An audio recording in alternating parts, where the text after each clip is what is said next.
As Donald Trump walked past the ceremonial line, he sneered and muttered, "These guys have never seen real combat." His words were loud enough to be caught on camera and heard throughout the courtyard.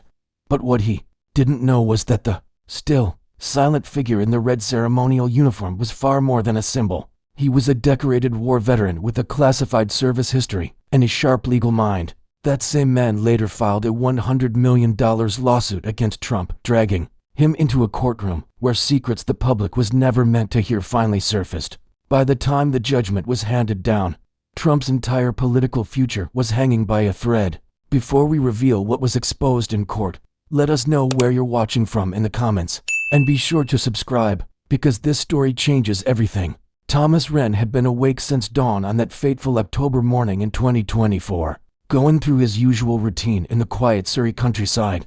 At 54, the former Royal Guard maintained the disciplined habits of his military years early, rising, precise movements, and an attention to detail that had served him well through countless deployments. His wife Catherine was already in the kitchen, preparing lunch for their daughter Emma, when their peaceful morning shattered with a single phone call. The voice on the other end belonged to a reporter from The Guardian, asking if Thomas had any response to the comments Donald Trump had made the previous evening. Outside the American embassy in London, Trump had been particularly venomous in his assessment of British military traditions, dismissing the Royal Guards as nothing more than tourist attractions in ridiculous costumes, and suggesting they were weekend warriors who wouldn't last 5 minutes in real combat. Those words hit Thomas like shrapnel. During his 25 years of military service, he had completed 6 combat deployments across Afghanistan and Iraq, earned multiple commendations for valor, and carried physical and emotional scars that served as daily reminders of his sacrifice. Now, a man who had famously avoided military service was reducing his life's work to entertainment for sightseers. 12-year-old Emma was preparing for school when she noticed her father's expression. She possessed his determination and her mother's intuitive nature. But in that moment, her young face crumpled with understanding. The children at her private school would undoubtedly hear about Trump's statements, and she would bear the burden of defending her father's honor in ways no child should have to endure. Thomas knelt beside his daughter, his calloused hands gentle on her shoulders. Years of combat had taught him that courage wasn't the absence of fear, but action in spite of it. "Emma," he said quietly, "sometimes people speak without understanding the weight of their words, but the truth has a way of proving itself, even when it takes time." That afternoon found Thomas in the prestigious London offices of Victoria Sterling, a defamation specialist whose reputation for taking on powerful figures was matched only by her success rate. Sterling's corner office overlooked the Thames, its walls decorated with photographs from cases that had reshaped British legal precedent. Her penetrating gaze missed nothing as she reviewed the preliminary materials her staff had already compiled. "Mr. Wren," she began, setting down her reading glasses. "What Trump said wasn't merely insulting political rhetoric. It was a deliberate falsehood designed to diminish your service and that of your fellow soldiers. The question is, are you prepared for the storm this will unleash? Because once we file, there's no going back." Thomas gazed out at the London skyline, his mind transported to a burning village in Kandahar province, where he had spent 3 days under siege, protecting wounded civilians until reinforcements arrived. "Ms. Sterling," he replied with quiet conviction, "I didn't spend half my life in uniform so some politician could turn my service into a punchline. This isn't just about me, it's about every soldier who can't speak for themselves." The decision to pursue damages of £100 million wasn't reached hastily. Sterling had assembled a team of military legal experts, veteran advocates, and investigative researchers who spent months building an ironclad case. Their most significant discovery would prove to be archived combat footage that had recently been declassified through military records requests. When news of the lawsuit broke across international media, the response was immediate and polarized. Major networks from CNN to Sky News scrambled to cover the story of a decorated British soldier challenging the former American president. Thomas deliberately maintained his silence during the media frenzy, following Sterling's strategic advice to preserve their ammunition for the courtroom. Trump's reaction followed his predictable playbook. Social media erupted with his typical claims of persecution, calling the legal action a pathetic attempt by foreign losers to get rich off my success, and dismissing Thomas as another nobody seeking fame. These posts were shared thousands of times, generating a wave of online harassment directed at Thomas and his family that would later become evidence of additional damages. Behind the scenes, Sterling's team worked methodically to construct their case. They had uncovered something extraordinary in the military archives: helmet-mounted camera recordings from Thomas's final deployment in Afghanistan, footage that had been classified for national security reasons but was now available through recent policy changes regarding historical military documentation. The recordings were devastating in their clarity. They documented Thomas, then Company Sergeant Major Wren of the Grenadier Guards, during a Taliban assault on a joint British-American forward operating base, when an American medical evacuation helicopter had been shot down just outside the perimeter. Thomas had volunteered for the rescue mission that would define his legacy. The camera captured everything: Thomas leading a 5-man team across hostile terrain, under heavy fire to reach the crash site. Inside the destroyed aircraft were Staff Sergeant Michael Torres from California and Corporal David Kim from New York, both critically injured and trapped in the wreckage. For over an hour, Thomas had worked under continuous sniper fire to extract both men, while his team held off advancing Taliban fighters. The helmet cam showed Thomas's tactical brilliance as he improvised stretchers from aircraft debris, his medical training as he stabilized life-threatening injuries, and his leadership as he coordinated the evacuation under impossible circumstances. Most powerfully, it captured his words of comfort to the wounded Americans, promising them safe passage home, while bullets shattered the aircraft around them. As the trial date approached, both legal teams prepared for what many observers predicted would be the defamation case of the decade. Trump had retained Sir Charles Pemberton, a theatrical barrister known for his ability to sway juries through emotional appeals and aggressive cross-examination tactics. Pemberton's strategy centered on portraying Thomas as an opportunistic fortune hunter, exploiting Trump's celebrity status for financial gain. Sterling, meanwhile, had assembled an impressive array of expert witnesses, character references, and, most crucially, she had located the 2 American soldiers whose lives Thomas had saved. Both men had agreed to testify despite potential political repercussions in their home communities, where Trump maintained significant support.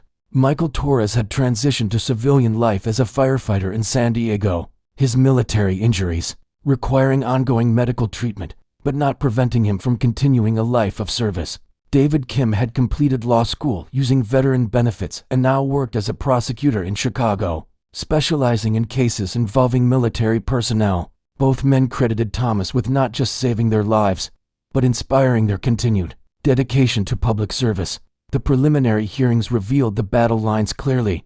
Pemberton argued that Trump's comments constituted protected political speech, claiming they were obvious exaggeration for rhetorical effect that no reasonable person would interpret as factual statements. He painted the lawsuit as an assault on American free speech principles and suggested anti-American bias motivated the proceedings. Sterling countered with documented evidence of real-world consequences stemming from Trump's words. She presented social media harassment campaigns targeting Thomas, incidents of his daughter being bullied at school, and statements from veteran organizations expressing outrage at the characterization of decorated soldiers as costume performers. Medical testimony revealed that Thomas was experiencing renewed symptoms of post-traumatic stress, triggered not by combat memories, but by the public humiliation of having his service mocked. The media attention surrounding the case had reached unprecedented levels.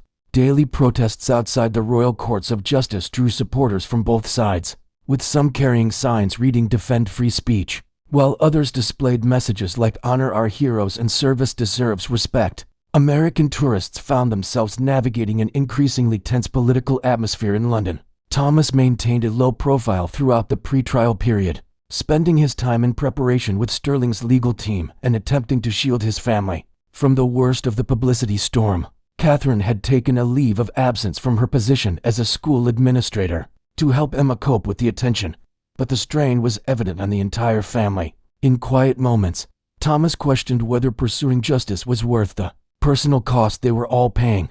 During one particularly difficult evening, Thomas received an unexpected visit from General Sir William Morrison, his former regimental commander. Morrison, though retired, still carried the bearing and authority of his rank as he sat in the Wren family's modest living room and delivered words that would sustain Thomas through the trials ahead. "Thomas," the general said solemnly, "what you're doing transcends personal vindication. Every man and woman who has ever worn the uniform is watching this case, regardless of the outcome. You've already demonstrated that their sacrifice deserves protection. That principle is worth any price.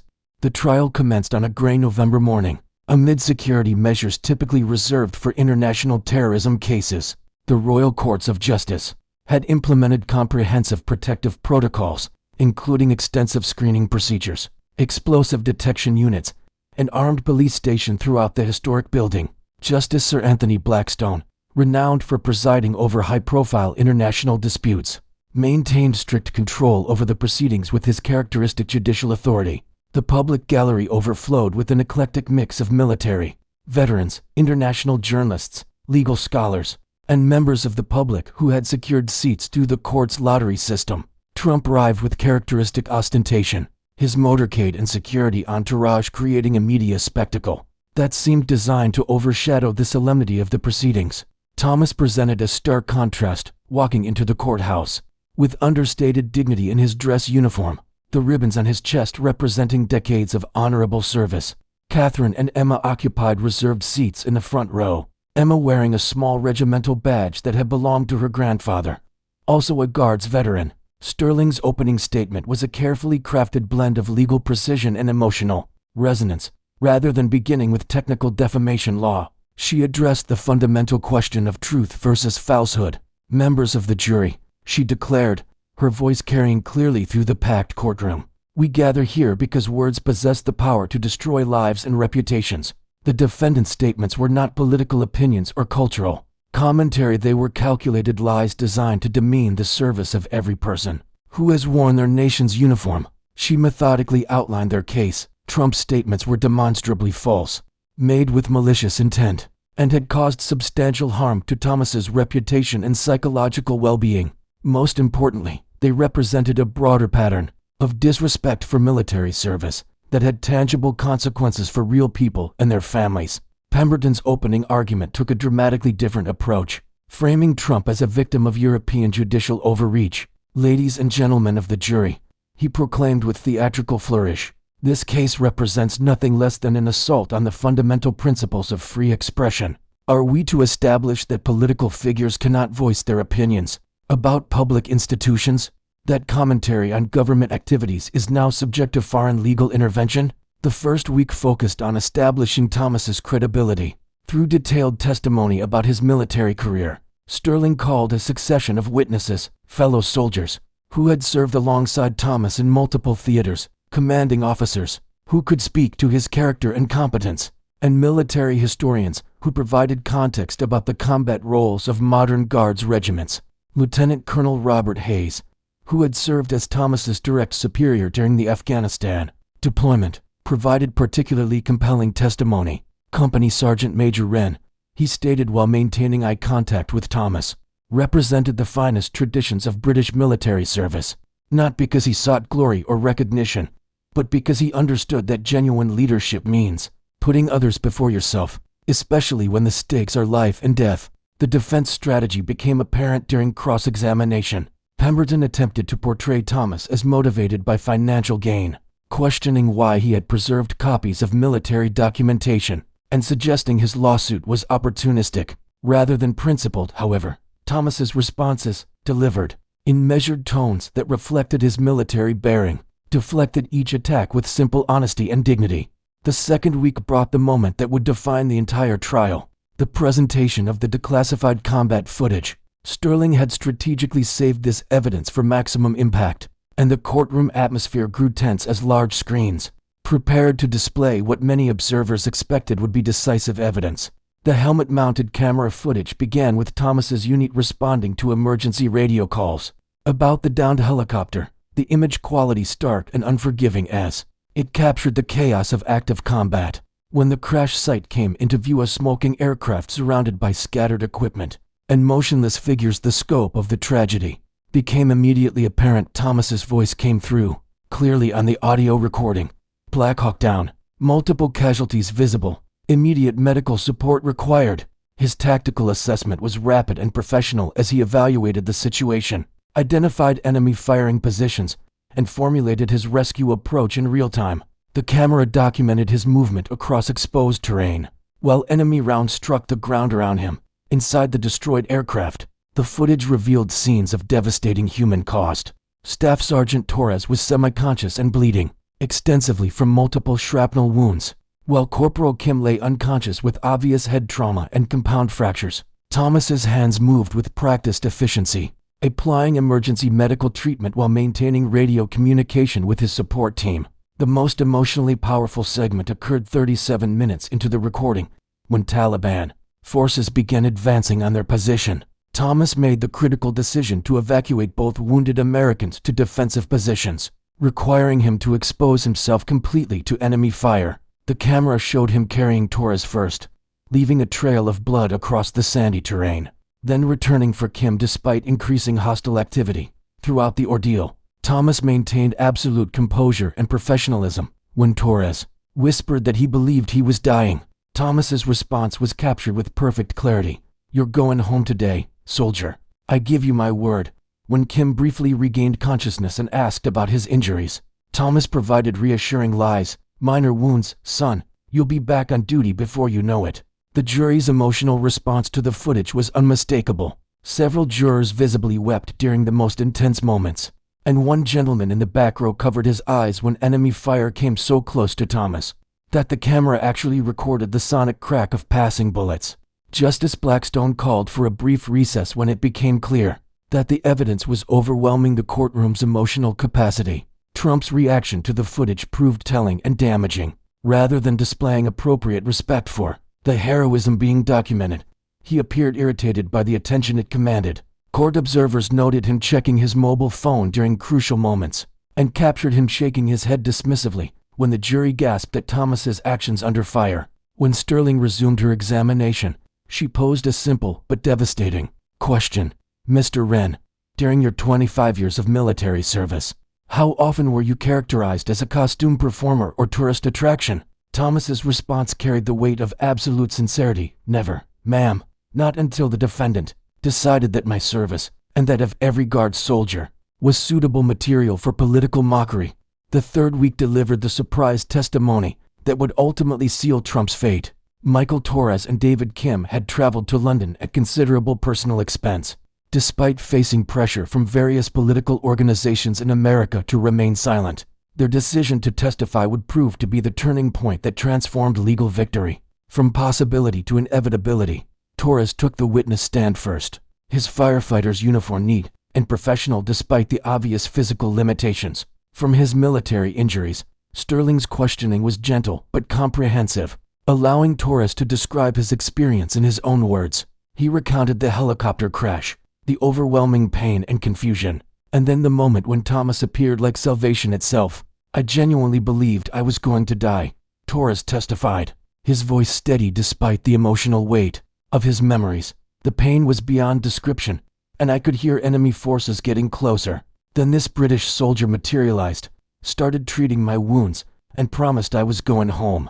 I didn't believe him initially. I could feel my strength fading away, but he kept talking, keeping me alert, and he never stopped fighting for us." Kim's testimony proved even more powerful due to his legal training and ability to articulate the broader implications of the case. The prosecutor from Chicago looked directly at Thomas as he spoke. "That man saved my life through courage and skill. Plain and simple. I was unconscious for most of the rescue, but I remember regaining awareness in his arms as he carried me to safety. I remember thinking that this soldier didn't know my name or anything about me, but he was willing to die to save me. That's not a costume performer, that's a genuine hero." Pemberton's cross-examination of both veterans proved catastrophic for Trump's defense. His attempts to suggest their gratitude was exaggerated or politically motivated backfired spectacularly. When he asked Torres whether he was receiving compensation for his testimony, Torres's response was devastating. "Sir, I used my vacation time and paid my own expenses to be here. The only payment I want is for people to understand the truth about the man who gave me my life back." Even more damaging was Pemberton's attempt to minimize the rescue by suggesting other soldiers would have acted similarly. Kim's immediate response was powerful and unforgiving. "Perhaps they would have, sir, but they weren't there. Sergeant Major Wren was. And when your client dismisses him as a tourist attraction, he's insulting every person who has ever put their life at risk for others." The week also featured expert testimony from Dr. Helen Parker, a military psychologist who had been treating Thomas since Trump's comments became public. Her clinical assessment was professional, but damning. Thomas was experiencing renewed post-traumatic stress symptoms triggered not by combat memories, but by the public degradation of his service identity. The defendant's statements, Dr. Parker testified, constituted a fundamental assault on Mr. Wren's core identity and self-worth. For career military personnel, having their service dismissed as meaningless performance represents profound psychological trauma. It's equivalent to telling a surgeon they're merely playing with toys, but worse, because military service involves genuine life and death responsibilities and personal sacrifice. The psychological damage extended throughout Thomas's family. Catherine testified about discovering Emma crying alone after classmates had repeated Trump's comments at school. Their daughter had developed anxiety symptoms and requested homeschooling rather than continuing to face harassment from peers who believed her father was fraudulent. Sterling's comprehensive strategy was achieving its intended effect. She had established Thomas's heroism beyond reasonable doubt, demonstrated the falsity and maliciousness of Trump's statements, and presented clear evidence of substantial damages. However, the trial's most dramatic confrontation was still to come. The fourth week brought the testimony everyone had anticipated. Trump himself took the witness stand. Media outlets worldwide had focused intensely on this moment, and Trump's appearance delivered maximum spectacle.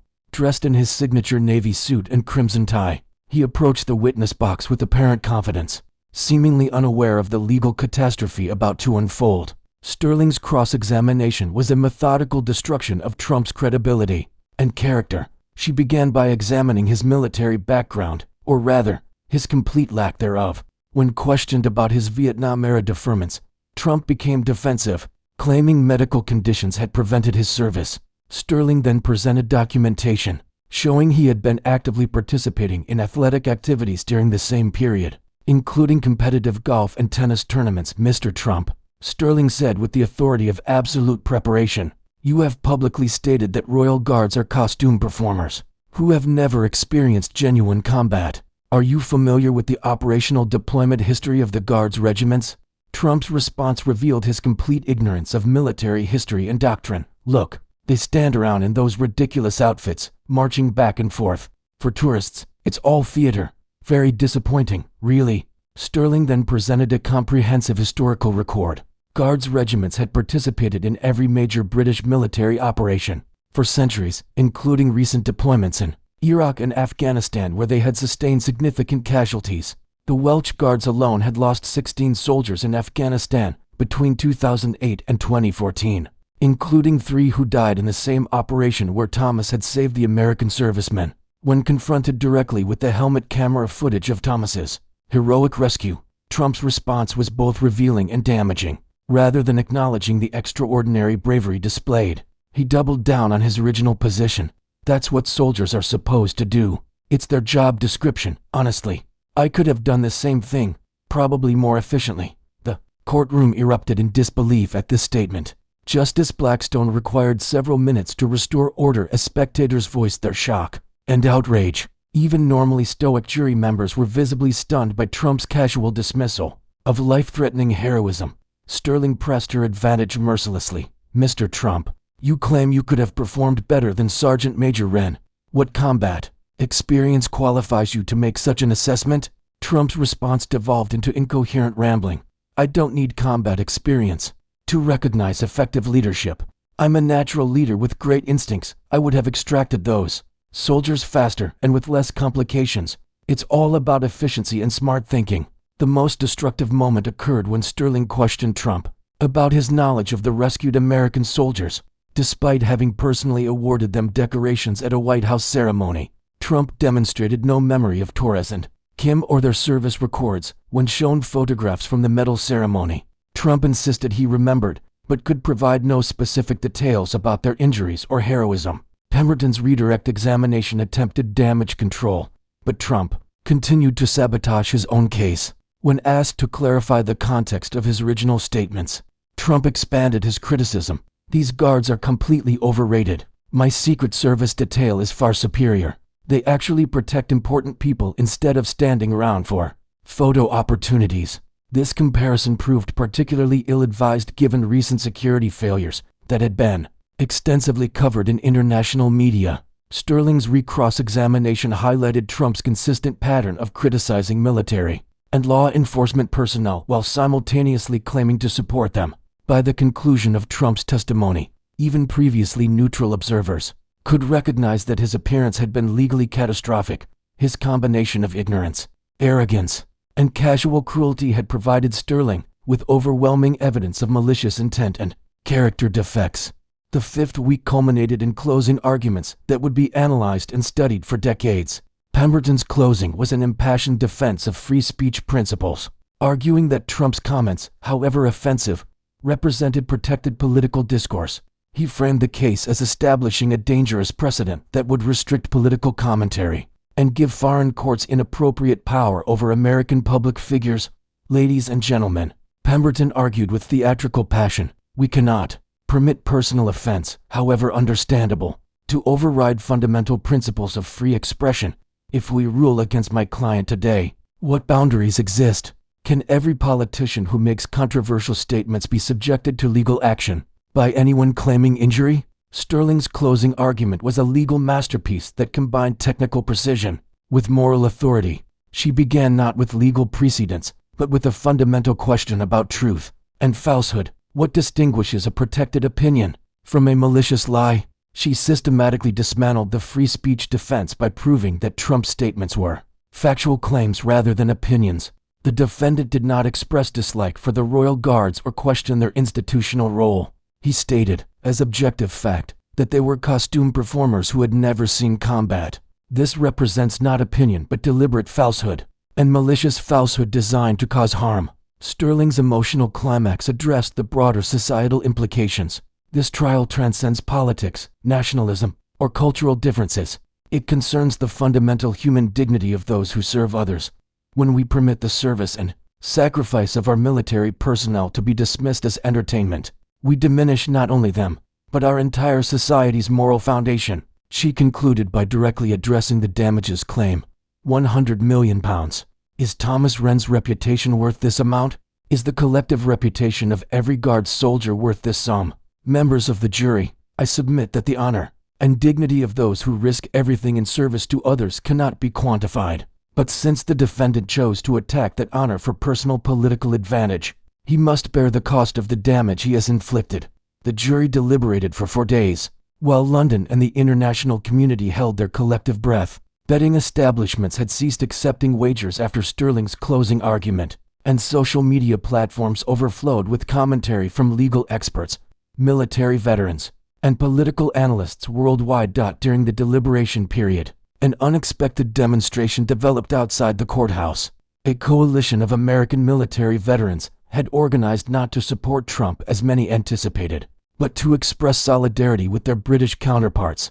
They carried banners reading "Brothers in Arms" and "Heroes Deserve Respect," including Marines who had served alongside British forces in Iraq and Afghanistan. Their presence sent a powerful message about military fellowship transcending national boundaries and political affiliations. Thomas spent these tense days attempting to maintain family normalcy while the world awaited the verdict. He continued Emma's school routine, assisted Catherine with household responsibilities, and tried to prepare mentally for either outcome. In reflective moments, he wondered whether the journey with its financial, emotional, and personal costs had been justified, regardless of the legal result. The verdict arrived on a crisp Friday afternoon when Justice Blackstone recalled the jury. After they indicated unanimous agreement had been reached, the courtroom was filled beyond capacity, with overflow areas equipped with television monitors to accommodate the unprecedented public interest. The atmosphere crackled with anticipation and nervous energy as the jury foreman rose to deliver their decision.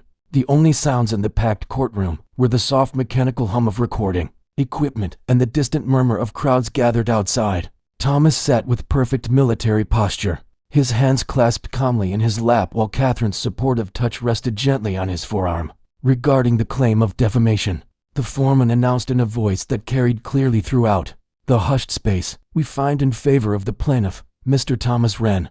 The courtroom's eruption was immediate and overwhelming. Applause and cheers from the gallery mixed with the rapid clicking of cameras and urgent whispers. from reporters, justice. Blackstone's calls for order required several minutes to quiet the celebration, enough for proceedings to continue. Additionally, the foreman continued once relative silence had been restored. We award compensatory and punitive damages in the full amount requested, £100 million. The second wave of celebration was even more intense than the first. Thomas himself appeared stunned by the magnitude of vindication. Turning to Sterling with an expression of amazement and gratitude, Catherine began weeping with relief and joy, overwhelmed by the complete vindication of her husband's service and the conclusion of their lengthy ordeal. Trump's reaction was immediate and entirely predictable. He leaped to his feet, his face flushed with rage, and began shouting about corrupt juries and rigged foreign legal systems. Justice Blackstone threatened contempt proceedings, while Pemberton struggled to physically restrain his client and prevent additional outbursts that would only damage his appeal prospects. Following the verdict, the jury foreman provided insight into their decision-making process. During interviews with legal journalists, his explanation was illuminating.